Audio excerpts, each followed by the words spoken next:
Assalamualaikum warahmatullahi wabarakatuh.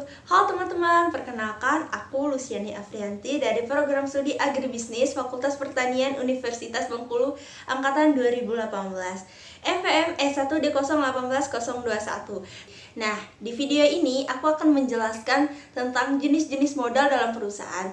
Buat kalian jangan lupa untuk nonton video ini sampai habis dan jangan di-skip. Dan jangan lupa untuk like dan komen video ini serta subscribe channel YouTube ini. Baik, langsung saja. Di sini saya akan menjelaskan tentang jenis-jenis modal dalam perusahaan. Nah, kita pasti sudah sering mendengar istilah tentang modal. Yang pastinya dalam mendirikan sebuah bisnis atau sebuah perusahaan, kita pasti membutuhkan modal untuk memulai usaha tersebut. Karena dengan modal kita bisa membeli bahan-bahan yang diperlukan untuk kegiatan produksi kita selanjutnya. Ada pengertian modal menurut beberapa pendapat. Yang pertama itu ada menurut Beckman tahun 1956. Pengertian modal dalam artian yang lebih luas, di mana modal itu meliputi baik modal dalam bentuk uang maupun dalam bentuk barang, misalnya itu mesin, barang-barang dagang, dan lain sebagainya. Ada juga menurut Profesor Baker, mengartikan modal ialah baik yang berupa barang-barang konkret yang masih ada dalam rumah tangga perusahaan, yang terdapat di neraca sebelah debit maupun berupa daya beli atau nilai tukar dari barang-barang itu yang tercatat di sebelah kredit. Menurut Munawir, modal adalah kekayaan perusahaan yang bisa berasal dari internal maupun eksternal, termasuk juga kekayaan yang dihasilkan dari proses produksi sebuah perusahaan. Lanjut. Nah, istilah modal itu ada modal aktif dan modal pasif. Modal aktif adalah aktiva suatu perusahaan yang terdiri dari aktiva lancar dan aktiva tetap. Contoh modal aktif itu adalah seperti tanah, gedung, mesin, kas, persediaan, piutang, hak paten. Untuk modal pasif yaitu adalah modal yang didapat dari hasil meminjam untuk jangka pendek ataupun untuk jangka panjang. Modal pasif terbagi ke dalam dua kelompok, yaitu ada modal asing dan modal sendiri. Selanjutnya kita akan menjelaskan secara lebih luas lagi tentang modal asing dan modal sendiri itu.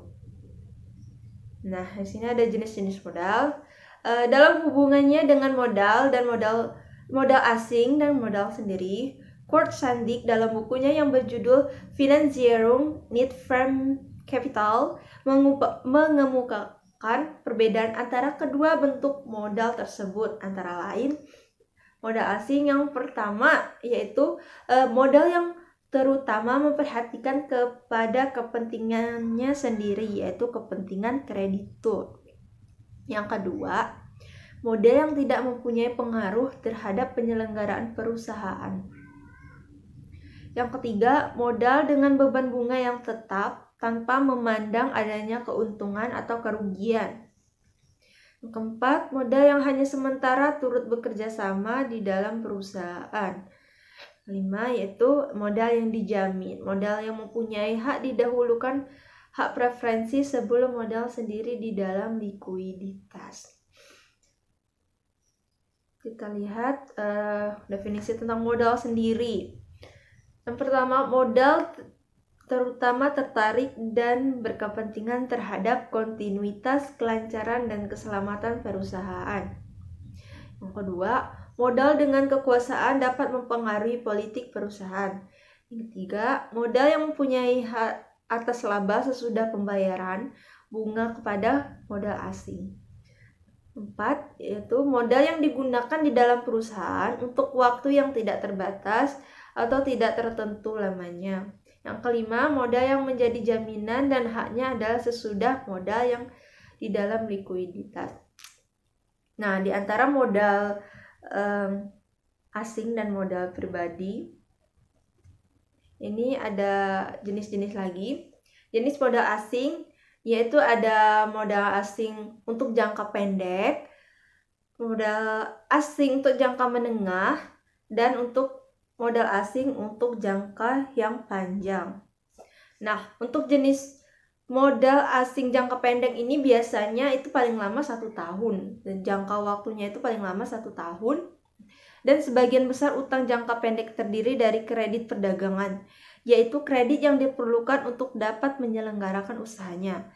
Adapun jenis-jenis daripada modal asing, utang atau kredit jangka pendek yang terutama adalah contohnya kredit rekening atau kredit rekening koran, kredit dari penjual, kredit dari pembeli. Itu contoh-contohnya. Yang kedua yaitu modal asing tuh jangka yang menengah. Biasanya itu jangka waktunya itu antara 1 tahun sampai 10 tahun.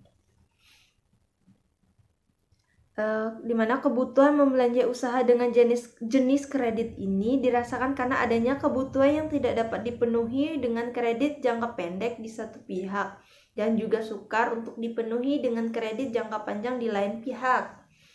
Bentuk-bentuk utama dari kredit jangka menengah adalah term loan dan leasing, itu contohnya. Yang selanjutnya yaitu ada modal asing jangka panjang. Nah, untuk modal asing jangka panjang ini biasanya lebih dari 10 tahun ya. Untuk jangka panjang ini pada umumnya digunakan untuk membelanjai perluasan perusahaan atau ekspansi atau modernisasi dari perusahaan. Karena kebutuhan modal untuk keperluan tersebut meliputi jumlah yang besar. Jadi artinya butuh modal yang lebih besar gitu, yang sifatnya jangka panjang.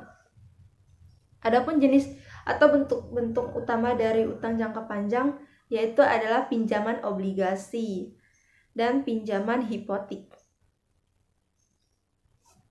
Selanjutnya ada jenis modal pribadi. Modal pribadi atau modal sendiri pada dasarnya adalah modal yang berasal dari pemilik perusahaan dan yang tertanam di dalam perusahaan untuk waktu yang tidak tertentu lamanya. Nah, biasanya modal sendiri ini ya modal dari pribadi kita. Misalnya kalau kita ingin mendirikan suatu perusahaan atau bisnis, berarti modal pribadi itu adalah modal yang berasal dari diri kita gitu. Oleh karena itu, modal sendiri ditinjau dari sudut likuiditas merupakan dana jangka panjang yang tidak tertentu waktunya.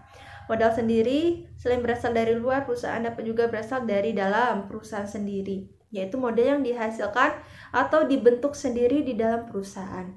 Modal sendiri yang berasal dari sumber intern ialah modal yang berasal dari pemilik perusahaan.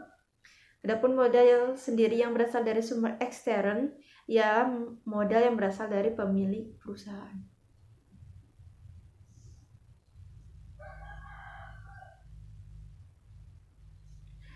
Modal yang berasal dari pemilik perusahaan menurut Rianto tahun 2015 berbagai macam bentuk.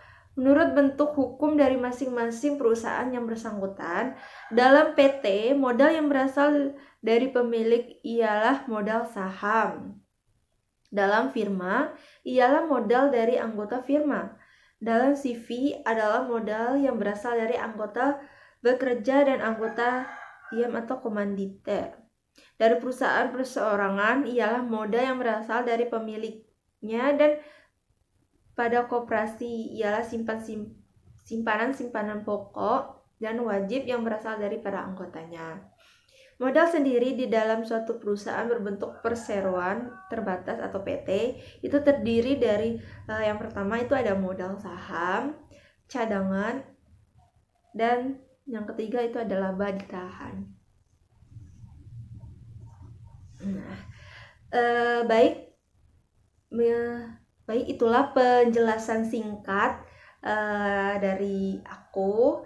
Semoga kalian bisa memahaminya dan bisa menambah ilmu pengetahuan kalian dan wawasan kalian seputar tentang jenis-jenis perusahaan, jenis-jenis modal di dalam perusahaan. Lebih dan kurang saya mohon maaf. Terima kasih buat kalian yang sudah menonton video ini sampai akhir. Wassalamualaikum warahmatullahi wabarakatuh.